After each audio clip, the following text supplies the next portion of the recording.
SlowCasting English, Episode 5, Talking About Food. Let's talk about food today. I like that topic. Food is part of daily life. What kind of food do you like?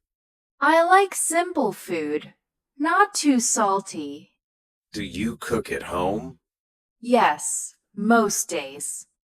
It's cheaper and healthier. Do you enjoy cooking? Sometimes, when I'm not tired, What do you cook most often?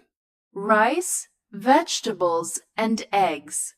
That sounds easy to make. Yes, and it's good for the body. Do you eat out often? Not really. I prefer home food. Home food feels warm. I feel the same.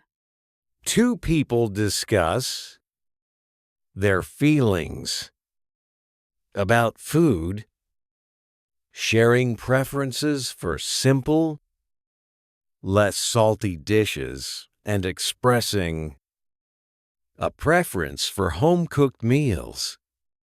They talk about cooking staples like rice, vegetables, and eggs, agreeing that home food is healthier, cheaper, and offers a sense of comfort compared to eating out.